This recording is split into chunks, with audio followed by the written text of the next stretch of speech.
शांति अरे मार्केट रू कौन कौन आसीबो तार लिस्ट कर दे दो तो हां हां सब लिस्ट कर दे छी आसला बेले मने पके कि नै आसीबो तोर मेडिसिन चिठाटा देलनी तांकर सब मेडिसिन अछि किछि आनिबा दरकार नै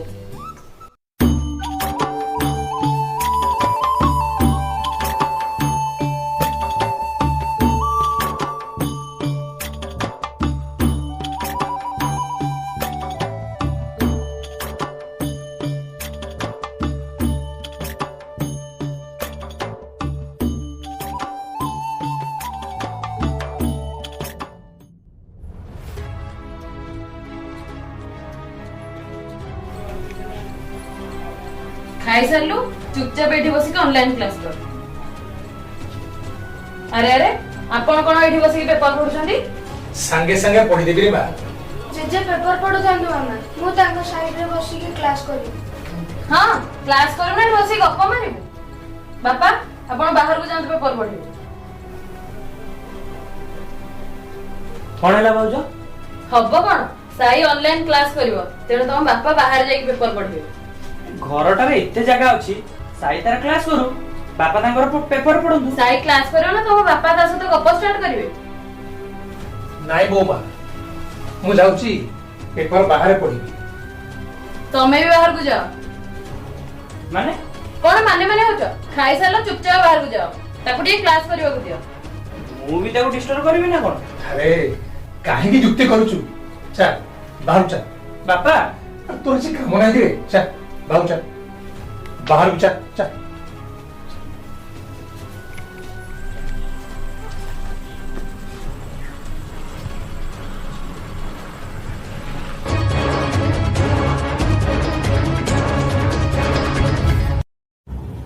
बुझाबुझी करी कोठी चाकरी खंड करूनु मु कोन चेष्टा करनी बापा हेले जोठी इंटरव्यू आसुची सेठी के जिबा पई भाई टका दउ ना हाँ घर चलाउची पैसा उठु नथिबो तमे तो तुम पेंशन टा भाई को नारे कर देलो सब पैसा कोन घर खर्च रे जाउची ता छोड़ा इंटरव्यू पई पैसा न देले मु जिबे केमती एही तो सुरेश बापा अरे सुरेश अरे तू मौसंग पाखे कौन करुछ आसुस ना आडू पर आडू टिके बुली आसीबो अच्छा विशु संगे टिके भूली आसी बुझा हां घरे तो मो पई कोनोसी तानो नाइ ना चलो विषय हमें जीवा हाँ सुरेश चल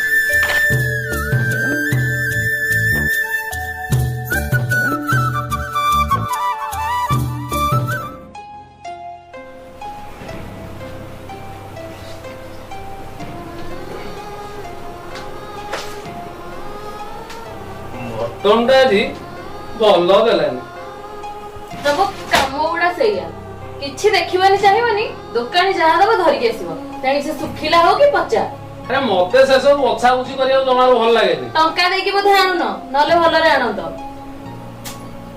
तब तो सब बेले सेही कथा ते घरे बसिछ बैगटा नै बाजार को जाउनो बाची बाची करी आनिबो तुमको जदी भल लागिबो मु बैग धरि बाजार को जिबी ताले जिबी मोर कोन अछि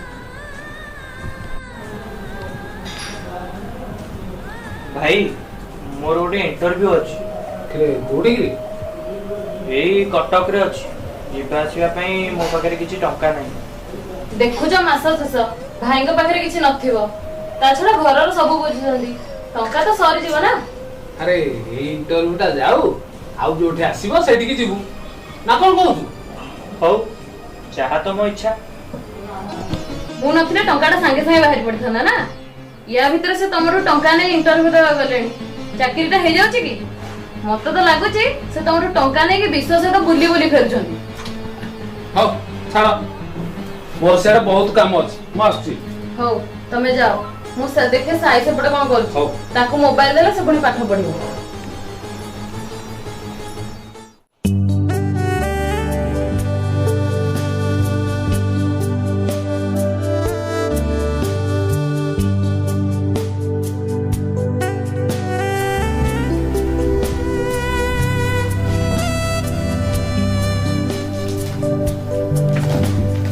जेजे मामा मते ए फोनटा देछि क्लास करिया पई मु एनुका लेखुछि मते ए बिस्कुट पैकेट रु गोटे गोटे करी मो पाटी को दियो ठीक अछि दे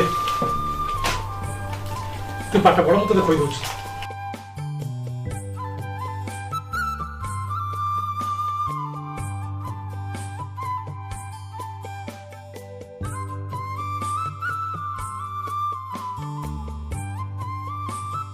ଜେଜେ ମାମା ତ ଆଜି ମଟନ କରିଥିଲା, କାଇଁ ତମକୁ ତ ଦେଲାନି?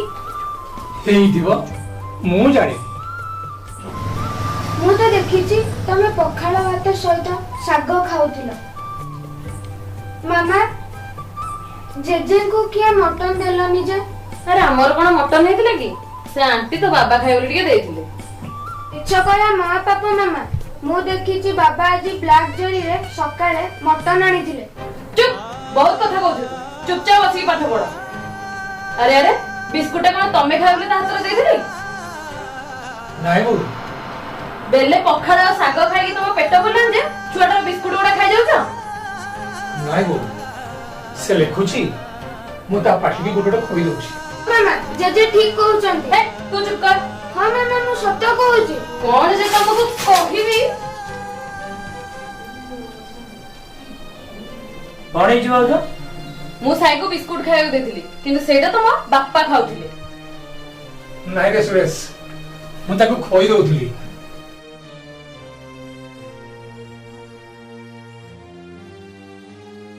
କଣ ମିଛ କହୁଛନ୍ତି? ନାଇଁ ଭାଇ, ବାପା ମିଛ କହୁଛନ୍ତି। ପଖାଳ ବେଲେ ଖାଇ ତାଙ୍କ ପେଟ ପୁରିଲାନି ତ, ସେଇଥିପାଇଁ ସେ ସାଇର ବିସ୍କୁଟ ଛଡେଇ ଖାଉଥିଲେ। ଛେ! ନାଇଁ ବାପା, ଜେଜେ ମତେ ଖୁଆଇ ଦଉଥିଲେ। ନାଇଁ ରେ ଅମରେଶ, ବୋଉ ଯାହା କହୁଛନ୍ତି ଠିକ କହୁଛନ୍ତି। ବିଲେ ପଖାଳ ଖାଇ ମୋ ପେଟ ପୁରିଲାନି ତ, ସେଇଥିପାଇଁ ବିସ୍କୁଟ ଗୁଡାକ ଖାଇ ଦଉଥିଲି। ବିସ୍କୁଟ ଗୁଡାକ ଖାଇ ଦଉଥିଲି। ଛେ! ବାପା ଯଦି ବିସ୍କୁଟ ଟା ଖାଉଥିଲେ ତମର ଫୋପାଡି ଦେବାଟା ଉଚିତ ହେଲାନି। ଆଉ କଣ ତମକୁ ଖୋଇ ଦେଇଥାନ୍ତି? ଏମିତି କଣ କହୁଛ? ବାପାଙ୍କ ପେନସନ ଟଙ୍କାରେ ଏ ଘରଟା ଚଳୁଛି। ମୋ ଦରମା ଟଙ୍କାରେ ଗୋଟେ ବି ହାତ ବାଜୁନି। ତା ବୋଲି ତମର ଯଦି ବିସ୍କୁଟ ଖାଇବାକୁ ଇଚ୍ଛା ଥିଲା ମତେ କହିଲେନି? ହା, ଚାଲ ସାଇ ଆମେ ଭିତରକୁ ଯିବା।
ଭାଇ ଇଏ ସୁରେଶର ବାପା ବୋଧେ?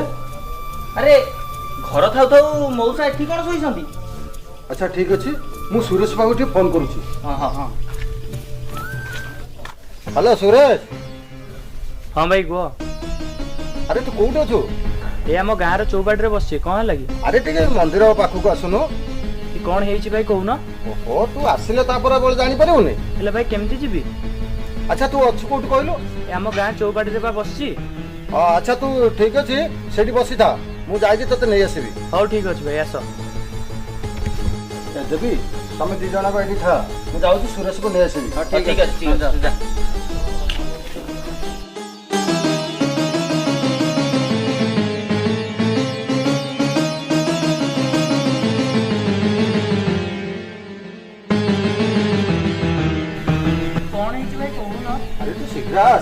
ପରେ ତୁ ଜାଣିପାରିବୁନି। ଆ ଶୀଘ୍ର ଆସ। ହଁ ଚାଲ।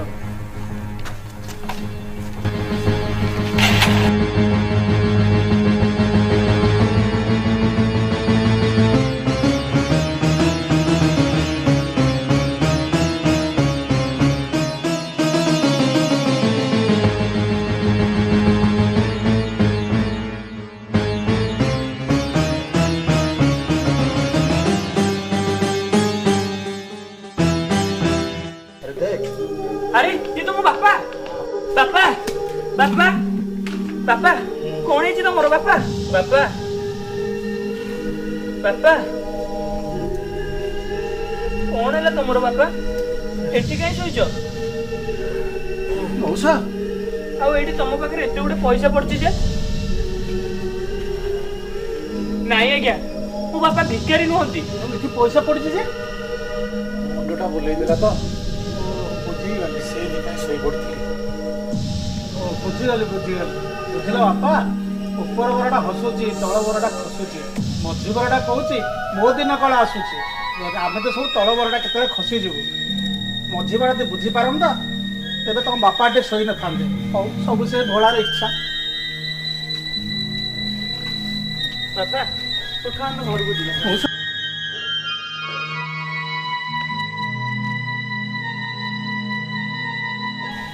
ଆଜି ଆର ଗୋଟେ ଫଇସଲା ହବା ନିହାତି ଦରକାର। ଆରେ କଣ ଫଇସଲା କରିବୁ? ତମେ ଆଗ ଘରକୁ ଚାଲ। ବିଶ୍ୱ ଭାଇ ଦେବୀ ବାପାଙ୍କୁ ଧର ଆମେ ଘରକୁ ନେଇଯିବା। ଚାଲ ମଉସାଙ୍କୁ ଘରକୁ ନେଇଯିବା।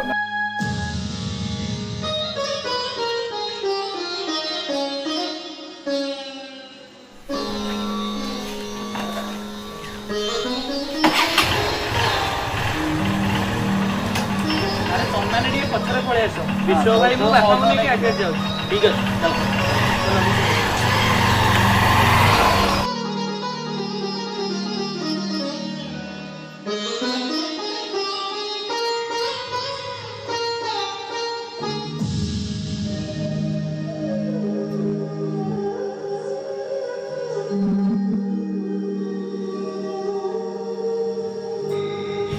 भाई ଆରେ ଘର ଭିତରକୁ ଚାଲୁନୁ।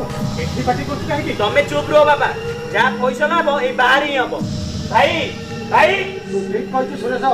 ଯାହା ବିଚାର ହବ ଫଇସଲା ହେଇକି ହବ। ଭାଇ ଭାଇ ଚାଲେ। ଏ କଣ ହେଇଛି? ଏ ଦାଣ୍ଡଟାରେ ଠିଆ ହେଇ ଏତେ ବଡ ପାଟିରେ ଚିଲଉଛୁ? ଆଜି ଗୋଟେ ଫଇସଲା ହବା ନିହାତି ଦରକାର। କଣ ଫଇସଲା କରୁଛୁ? ଆରେ ଭିତରକୁ ପଳା। ଯାହା ଫଇସଲା କରିବା କଥା ଘର ଭିତରେ କରିବା। ନାଇଁ ଭାଇ ଯାହା ଫଇସଲା ହବ ଏଇ ବାହାରେ ହିଁ ହବ। କଣ ତମର ଇଜ୍ଜତ ନାହିଁ ବୋଲି ଆମର ବି ନାହିଁ? ଇଜ୍ଜତ ପୁଣି ତମର? ଭାଇ ଇଏ କିଏ? ଖାଲି ବାପା ନୁହନ୍ତି ଆମ ଘରର ଇଜ୍ଜତ। ଆଉ ଆମ ଇଜ୍ଜତ ଆଜି ମନ୍ଦିର ବେଢାରେ ଶୋଇଥିଲେ। ଲୋକେ ତାଙ୍କୁ ଭିକାରୀ ଭାବି ପଇସା ପକଉଥିଲେ। ଆରେ 15 ଦିନ ହେଲା ମେଡିସିନ ସରିଲାଣି। ମୋ ମୁଣ୍ଡଟା ବୁଲେଇ ଦେଲା। ସେ ମନ୍ଦିର ବେଢାରେ ଶୋଇ ପଡିଛି। ନାହିଁ। ହଁ ତତେ କହିଥିଲି ଆଣିବାକୁ, ହେଲେ ତୁ ଆଣିଲୁନି। ତମେ ପରା କହୁଥିଲ ବାପାଙ୍କର ସବୁ ମେଡିସିନ ଅଛି ବୋଲି। ମାନେ କେବେଠୁ ସରିଲାଣି, ମୋର ମନେ ନଥିଲା କହିବାକୁ। ଏବେ ନୁହଁ ଭାଇ, ବାପା ଯୋଉଦିନ ତମକୁ ମେଡିସିନ ଆଣିବା ପାଇଁ କହିଥିଲେ ସେଇଦିନଠୁ ତାଙ୍କର ମେଡିସିନ ସରିଗଲା। ଖାଲି ସେତିକି ନୁହେଁ ଭାଇ, ବାପାଙ୍କ ରୁମରେ ଫ୍ୟାନ୍ ଟା ବହୁତ ସ୍ଲୋରେ ବୁଲୁଛି। ତମକୁ କହିଥିଲେ ନା ଠିକ କରିଦବା ପାଇଁ। এই ବିଶ୍ୱ ଭାଇ ମାତ୍ର 30 ଟଙ୍କାରେ କାପାସିଟରଟା ଠିକ କରିକି ଲଗେଇଦେଲା ଯେ ଫ୍ୟାନଟା ପୁରା ଠିକ ହେଇଗଲା। ହଁ ଭାଇ ସେ କାପାସିଟରଟା ଖରାପ ଥିଲା। ଦିନେ ଭାଉଜ ଜାଣି ଜାଣି ବାପାଙ୍କ ହାତରେ ଗରମ ପିଠା ପାତିଆ ଲଗାଇ ଦେଇଥିଲେ ଯେ ବାପା 15 ଦିନ ହେଲାଣି କଷ୍ଟ ପାଉଛନ୍ତି।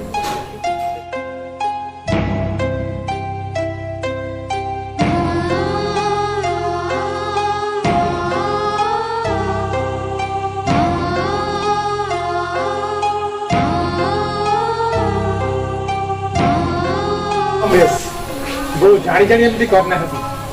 ମୋ ହାତଟା ଟିକେ ବାଜିଗଲା। ହଁ ତମେ ଏତେ ଭଲ କାହିଁକି ହେଲ ବାପା? ତାପରେ ବାପା ତାଙ୍କର ପେନସନ ଆଣିବା ଅଧିକାରଟା ତୁମକୁ ଦେଇଦେଲେ। ଆଉ ସେଇ ପଇସାରେ ତମେ ମଟନ ଖାଇବ। ମଟନ ବାପା ବାସି ପଖାଳ ସହିତ ଫ୍ରିଜରେ ଥିବା ବାସି ଶାଗ ସହିତ ନହେଲେ ତରକାରୀ ଲଗେଇକି ଭାତ ଖାଇବ।